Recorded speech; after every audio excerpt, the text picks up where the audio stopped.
El-vala vel-bara, ya'ni muhabbat va nafrat, kimni yaxshi ko'rish, kimni yomon ko'rish, kim bilan do'stlashish, kim bilan dushmanlashish, bu bir musulmonning aqidasida kam bo'lsa bo'lmaydigan muhim va nozuk masala. Chunki bir odamning iymoni, uning muhabbat va nafrati aniq ayrilmay turib mukammal bo'lmaydi. Payg'ambar alayhissalom hadisda: "Man ahabba lillah va abghada lillah va a'ta lillah va mana'a lillah faqad istakmala al-iman." Qandaq bir odam Alloh uchun yaxshi ko'rsa, Alloh uchun yomon ko'rsa, Alloh uchun ba'sa, Alloh uchun cheklisa, uning iymoni mukammal bo'lgan bo'ldi deydi. Yana bir hadisda Payg'ambar alayhissalom iymonning eng mustahkam tutqularining birisi Alloh yo'lida do'stlashish va Alloh yo'lida dushmanlashish deydi. Undaqda Alloh yo'lida kimlar bilan do'stlashimiz, kimlarni yaxshi ko'ramiz, kimlar bilan dushmanlashimiz, kimlarni yomon ko'ramiz?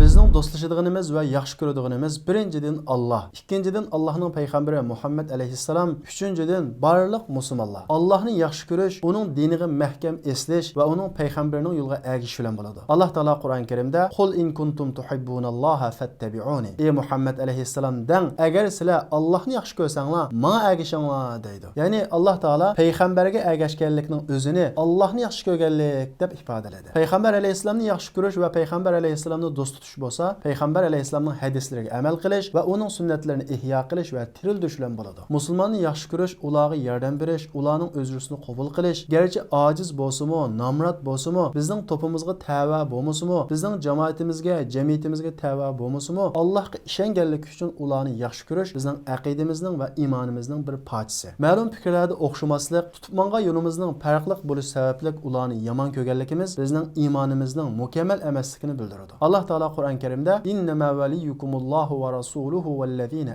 amanu." Faqatla sizlarning do'stinglar Alloh va uning payg'ambari va mu'minlar deydi. Va yana bir oyatda: "Val mu'minuna val mu'minatu ba'duhum awliya'u ba'd." Mu'min erlar va mu'min ayollar ular o'zaro do'stdir deydi. Undaqda kimni yomon ko'ramiz, kim bilan dushmanlashimiz, kimga nafratlanamiz? Alloh taolo Qur'on Karimda: "La tajidu qawman yu'minuna billahi wal yawmil akhir yuwadduna man haddalloha va rasulahu." Allohga va qiyomat kuniga ishongan bir qavmning, bir millatningki Alloh va uning payg'ambariga urush ochgan, uning qarshi chiqqanlarni do'st tutganligini ko'rmaysan dedi. Ya'ni Alloh va uning payg'ambarining buyruqlariga qarshi chiqqan kishilarni do'st tutish bir mu'minda tepilmaydi. Agar tepilib qolsa, bu mu'min haqiqiy mu'min bo'lolmaydi. Demak, bizning nafratimiz va o'ch adovatimiz Alloh va uning payg'ambari bilan qarshilashgan kofirlar. Alloh va uning payg'ambari bilan qarshilashgan kofirlar kimlar deganda, Alloh va uning payg'ambariga ishonib, uning yo'lida mangan musulmonlarga zulm qilgan, ularni yurtidan qo'g'lab chiqargan zolim, tajovuzchi kofirlarni ko'rsatdi. Ana shularni o'ch ko'rish, ularga nafratlanish bizning iymonimizning muhim bir qismi. Payg'ambar alayhissalom yo'lda manganda tar yerga qistanglar, ularga oldin salom bermanglar deganlar ana shu kofirlar. Shuning uchun barliq o'ch adovat va nafratlarimizni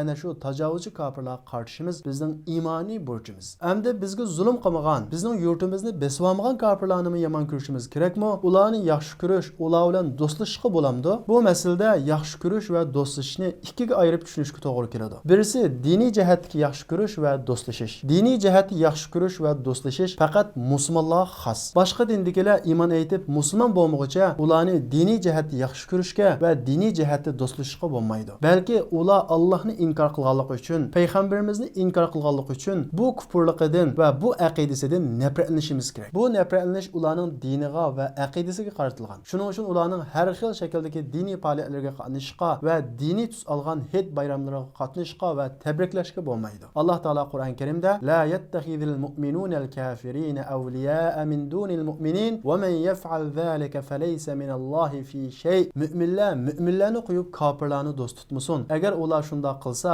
ular Allohning do'stligiga erishamaydi deydi. Ikkinchi yaxshi ko'rish insonning fitratida, ya'ni tabiatida bo'lgan tug'mi yaxshi ko'rish. Bu yaxshi ko'rishdan odam so'ralmaydi. Masalan, bir odamning onasi yoki tag'isi kofir yoki boshqa dinda bo'lsa, bu odam bu kofir onasini yaxshi ko'rsa, ya'ni onasi o'g'anlik uchun yaxshi ko'rsa, buningdan bu so'ralmaydi. Bu al-vala val-bara, ya'ni muhabbat va nafrat aqidasiga zid kelmaydi. Chunki bu insonda tug'mi yaratilgan bir tabiat. Uningga yaxshilik qilish, uningga hurmatlashning sharti u odamning dinga, islomga, Allohga hujum qilmagan, uningga qarshi chiqmagan bo'lish sharti bilan. Masalan, payg'ambarimizning tag'isi Abu Talib kofir edi. Payg'ambar alayhissalom uni hurmatlaydi, yaxshi ko'radi. Hatto uning iymon aytib musulmon bo'lishini orzu qiladi. Alloh taolo Qur'on Kerimde inneke la tehdi men ahbabta. Sen yaxshi ko'rgan odamingni, ya'ni Abu Talibni hidayat qilolmaysan. Hidayat faqat Allohning qo'lida deydi. Ya'ni Alloh taolo Muhammad alayhissalomning kofir tog'asini yaxshi ko'rganligini Qur'on Karimda bayon qildi. Bu yerdagi yaxshi ko'rish diniy jihatda emas, e'tiqodiy jihatda emas, insoniy jihatda, fitriy, ya'ni tabiiy bo'lgan yaxshi ko'rish. Ya'ni shuningdek biz musulmonlarga zulm qilmagan, bizni yurtimizdan qo'g'lab chiqarmagan kofirlar bilan normal insoniy munosabatni saqlash, ular bilan o'rtaq siyosiy manfaatlarda hamkorlashish, hatto ularga yaxshi muomala qilish, hatto ularga yaxshilik qilish bu al-vala val bara, ya'ni muhabbat va nafrat aqidamizga zid kelmaydi. Masalan, payg'ambar alayhissalomning uni qo'g'daydigan, uni himoya qiladigan tog'asi vafot topgandan keyin payg'ambar alayhissalom Toib degan shaharga chiqib da'vat qilish uchun Toibga bordi. Lekin u yerda da'vat o'ngishli bo'lmay, Makkaga qaytib kirmoqchi bo'lgan vaqtida uni himoya qiladigan, uni qo'g'daydigan tog'asi bo'lmag'achqa Makkaga kirolmay qoldi. Bu vaqtda payg'ambarimizga Mut'im ibn Adi deydigan bir kofir kepillik berib, xotirjam holda Makkaga akirdi. Demak, bu kofir payg'ambar alayhisalomga nihoyat cho'ng bir yaxshilik qildi. Mut'im ibn Adi 90 yil umr ko'rgan bo'lib, hayotining oxirigacha musulmon bo'lmay kofir holatda ketdi. Payg'ambar alayhisalom Mut'im ibn Adini bu qilgan yaxshiligiga nihoyat hurmatlaydi. Hatto Badr urushida payg'ambarimizning qo'liga asirlar tushib qolib, agar Mut'im ibn Adi hayot bo'lib, bu asirlarni mendan so'rgan bo'lsa, men bularning hammani uningga berib o'tatdim dedi. Mana bu vafo. Mana bu kofir bo'lsin, musulmon bo'lsin, yaxshilik qilganga yaxshilik qilish bu insonlik. Bu nuqtani Alloh taolo Qur'on Karimda nihoyat aniq qilib aytib bergan. Alloh taolo Qur'on Karimda la yanhaakumullohu anillazina lam yuqatilukum fid-din va lam yukhrijukum min diyarikum an tabarruhum va tuqsitu ilayhim. Sizlar bilan urush qilmagan, sizlarni yurtinglardan qo'g'lab chiqarmagan kofirlarga kelsak, ularga yaxshilik qilishinglarni va tuqsitu ilayhim, ularga pul mollaringlardan berishinglarni Alloh to'simaydi deydi. Shuning uchun Yevropada va undan boshqa dunyoning har qaysi joylarida kofirlar bilan o'rlashib yashayotgan musulmon qarindoshlarimiz atrofidagi kofirlarga insoniy muomala qilishi, ular bilan yaxshi o'tishi, kasal bo'lsa yo'qlab islomning go'zal axloqini namoyon qilishi bizning al-vala val bara, muhabbat va nafrat aqidamizga zid kelmaydi. Aksicha bu bir insoniy talab. Li ajlika ya